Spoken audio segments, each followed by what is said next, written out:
Fáilte. Welcome to the recording of the Táin Cúailgne with commentary by myself, Lora O'Brien. And this is the Cattle Raid of Cúailgne, Ireland's epic adventure tale, which features Queen Maeve and Morrigan and Cúailgne and a host of other heroes. And we are reading from the Joseph Dunn translation. And this is, we are partway through, we're nearly finished section 6, finally, which is the March of the Host, where the men of Éireann come into Ulster and are met by Cúailgne, not directly, but indirectly met by Cúailgne, as we've seen. And if you have not seen the rest of the videos, please do go back. There is a playlist on this channel, and you're kind of jumping in the middle of it, which is grand, but you're going to be a little bit lost. So do go back to the start and catch all of them, and make sure you subscribe and hit the bell for notifications. This is a labor of love, so the videos are as often as I can get them recorded and uploaded. So there's no specific set schedule for it, so definitely hit that bell and make sure that you get notified when new videos go up on the channel. Okay? After the lay, spake Ailill. I marvel and wonder, O Fergus, who could have sharpened the fork and slain with such speed the four that had gone out before us? Fitter it were to marvel and wonder at him who with a single stroke lopped the fork, which thou seest, root and top, pointed and charred it, and flung it the length of a throw from the hinder part of his chariot, from the tip of a single hand, so that it sank over 2/3 into the ground, and that naught save 1/3 is above. Nor was a hole first dug with his sword, but through a grey stone's flag it was thrust, and thus it is a gesh for the men of Éireann to proceed to the bed of this ford, till one of ye pull out the fork with the tip of one hand, even as he erewhile drove it down. So we've gone into the realm of Gesh now, where Cúailgne has flung this post into the bed of the river, or the bed of the ford, and he's put it through a grey stone's flag even. And the men of Éireann have to pull it out now before they can proceed, right? Thou art of our hosts, O Fergus, said Maeve. Avert this necessity from us, and do thou draw the fork for us from the bed of the ford. Let a chariot be brought me, cried Fergus, till I draw it out, that it may be seen that its butt is of one hewing. So Fergus is still kind of, he's bigging up Cúailgne, he's bigging up his boy here, and is kind of like participating in the guerrilla tactics, psychological warfare that's going on, where Cúailgne is kind of you know, building his own legend, right? And Fergus is definitely contributing to this, right? So he wants to prove that this was all done in one stroke. And a chariot was brought to Fergus, and Fergus laid hold with a truly mighty grip on the fork, and he made splinters and scraps of the chariot. Let another chariot be brought me, cried Fergus. Another chariot was brought to Fergus, and Fergus made a tug at the fork, and again made fragments and splinters of the chariot, both its box and its yoke and its wheels. Again let a chariot be brought me, cried Fergus, and Fergus exerted his strength on the fork and made pieces and bits of the chariots. This is 3 chariots is ruined while trying to drag this forked, pronged branch out of the bed of the river where it has been embedded. There were the 17 chariots of the Connacht men's chariots where Fergus made pieces and bits of them all, and yet he failed to draw the fork from the bed of the ford. Come now, let it be, O Fergus, cried Maeve. Break our people's chariots no more. For hadst thou not been now engaged on this hosting, by this time should we have come to Ulster, driving diverse spoils and cattle herds with us. We wot therefore thou workest all this to delay and detain the host till the Ulster men rise from their pains and offer us battle, the battle of the Táin. So Maeve is onto the tricks, both from Cuchulainn and from Fergus himself, right? She knows that they're trying to delay the host so that the Ulstermen can come along and get out of their pains. And pains is the curse that Macha had put on them, which is one of the pre-tales or Revscéla of the Táin, where any time that Ulster was in danger, that for 9 generations the men would be as weak as a woman in childbed. So all the men of Ulster. Cuchulainn was exempt from this because he is well, there's a couple of reasons. He's not a man for a start. He's young when all this is going on. He also he's kind of mixed parentage, like a demigod almost. So there's definitely not fully human stuff going on with Cuchulainn. So that kind of counts as well. He's of Ulster, but he's also this kind of border boundary kind of otherworld creature as well. So bring me a swift chariot, cried Fergus, and his own chariot was brought to Fergus, and Fergus gave a tug at the fork, and nor wheel nor floor nor one of the chariot poles creaked nor cracked, even though it was with his strength and prowess that the one had driven it down.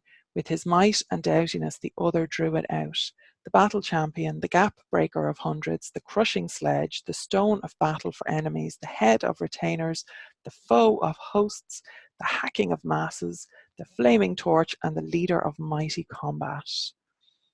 So Cuchulainn had put it in and Fergus had pulled it out, and these are his epithets that are applied to him. He drew it up with the tip of one hand till it reached the slope of his shoulder, and he placed the fork in Ailill's hand. Ailill scanned it, he regarded it near. The fork, meseems, is all the more perfect, quoth Ailill, for a single stroke I see on it from butt to top. Aye, all the more perfect, Fergus replied, and Fergus began to sing the praise of Cuchulainn, and he made a lay thereon, because of course he did. There behold the famous fork by which cruel Cuchulainn stood. Here he left, for hurt to all, 4 heads of his border foes. Surely he'd not flee therefrom, for aught man, how brave or bold. Though the scatheless hound this left, on its hard rind there is gore. To its hurt the host goes east, seeking Cúailgne's wild brown bull. Warriors cleaving there shall be, neath Cuchulainn's baneful sword. No gain will their stout bull be, for which sharp-armed war will rage. At the fall of each head's skull, Erin's every tribe shall weep. I have nothing to relate as regards Dectera's son. Men and women hear the tale of this fork, how it came here. So Fergus is basically saying that, you're all in trouble. Fergus is very much, working against Maeve's army here from start to finish, really, which is, that's where a lot of my bitterness is maybe the wrong word, but a lot of my scathing kind of commentary is aimed at Fergus. I don't particularly like Cuchulainn, but I'm trying not to. I know a lot of people work with Cuchulainn, and I'm trying not to let that colour it too much. But I don't have a lot of time for the Ulster men generally. I'm a Connacht woman at heart, so definitely take that into consideration when you are listening to my commentary on the Táin. All right, I'm a Maeve girl. You can see here, as I said in the last video, I have a fantastic original art piece of Maeve that was gifted to me by one of my students, Alana Butler Gallagher, and I'm very proud of it. And I'm writing a book on Maeve currently, so I have a lot of time for Maeve and a lot less time for all of the Ulster men. So after this lay, let us pitch our booths and tents, said Ailill, and let us make ready food and drink, and let us sing songs and strike up harps, and let us eat and regale ourselves. For of a truth, never before nor since knew the men of Erin a night of encampment or of entrenchment that held sore discomfort or distress for them than yesternight. So yesternight they were camped in the snow basically, and they couldn't tell friend for foe. They couldn't see kind of a foot in front of them basically. So let us give heed to the manner of folk to whom we go, and let us hear somewhat of their deeds and famous tales. They raised their boots and pitched their tents.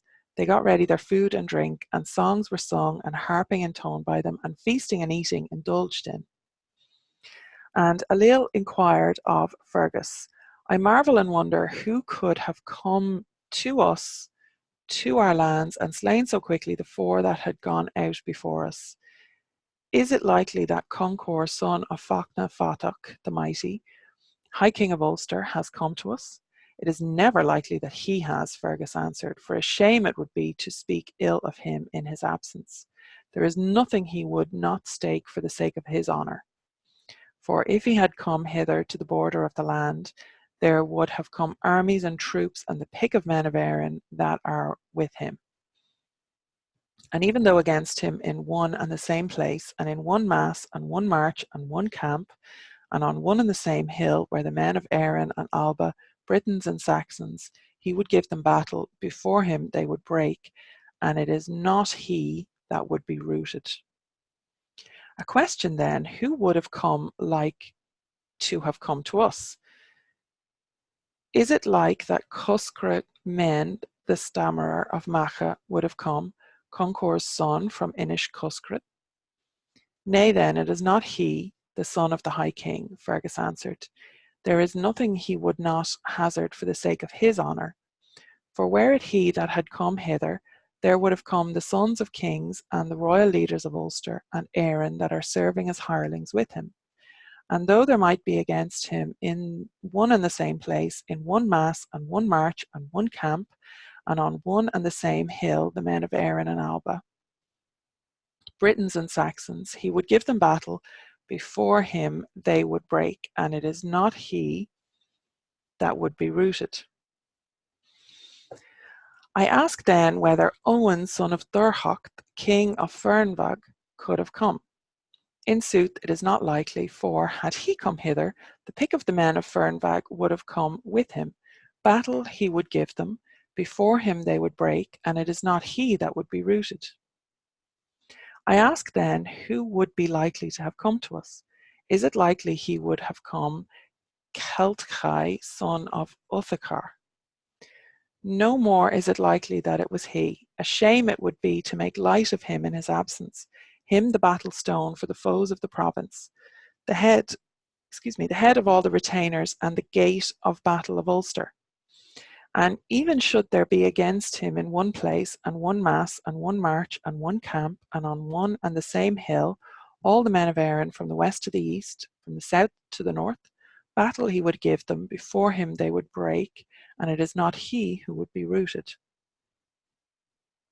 Okay, so we've gone through all the kind of primary heroes of Ulster, and Fergus is saying that if it was any of them lads, no matter who was standing against them, well, A, they would have brought a load of people with them. They wouldn't be coming on their own.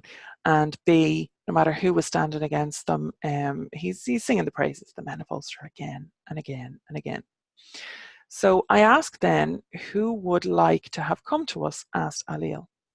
I know not, Fergus replied, unless it be the little lad, my nursling, and Concor's Cuchulainn, the wolf dog of Cullen the smith, he is called. He is the one who could have done the deed, answered Fergus. He it is who could have lopped the tree with one blow from its root, could have killed the four with the quickness wherewith they were killed, and could have come to the border with his charioteer. Of a truth, spake Ailill, I heard from ye of this little boy once upon a time in Cúailgne. Where might be the age of this little boy now? It is by no means his age that is the most formidable in him, answered Fergus, because manful were his deeds, those of that lad, at a time when he was younger than he now is. In his 5th year he went in quest of warlike deeds among the lads of Owen Macha. In his 6th year he went to learn skill in arms and feats with Scahach, and he went to woo Emer. In his 7th year he took arms. In his 17th year, he is at this time. So this is saying that he was only 6 when he went over to Skahak, and he went to woo Emer.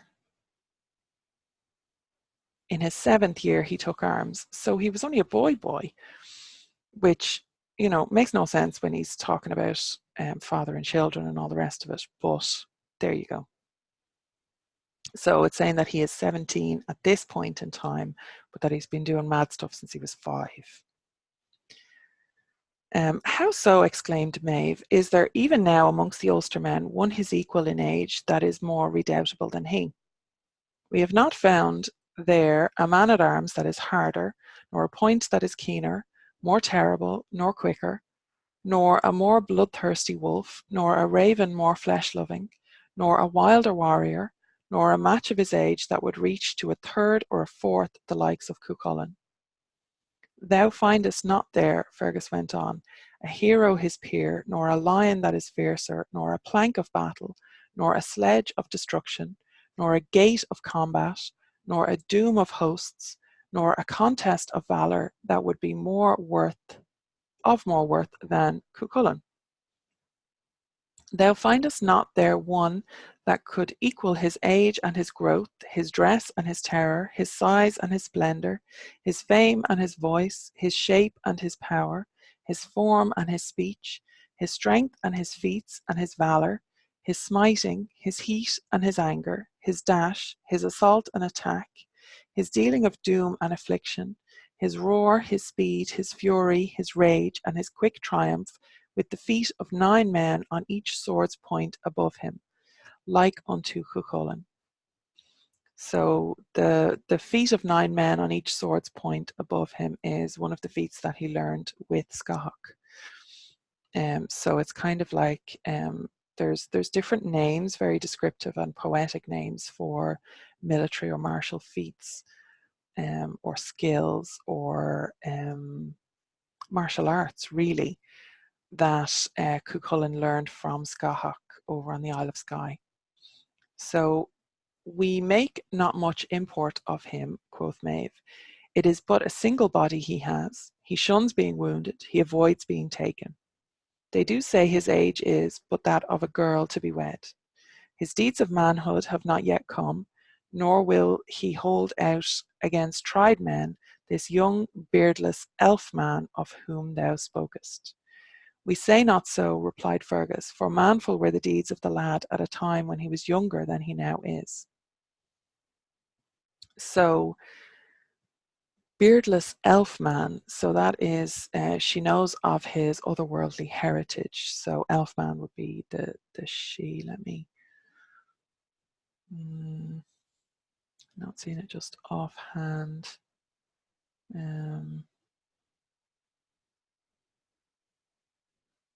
I'm looking for the word that's translated as elf, and I'm just not seeing it in the Irish. I speak modern Irish, and the old Irish is sometimes a bit dense to me. It is effectively a different language, so please forgive that I can't, immediately off the cuff spot what that translation might be. Please comment below if you can spot it, and we can have a conversation down below. And if you're liking this series so far, will you give it a like, give the video a like, and share the playlist and let people know what's going on and what we're doing over here, because as I said earlier, it is a bit of a labor of love for me. And if I'm getting likes and comments on it, and join my mailing list and make sure that you get the catch up or the roundup emails as well that I'm sending out.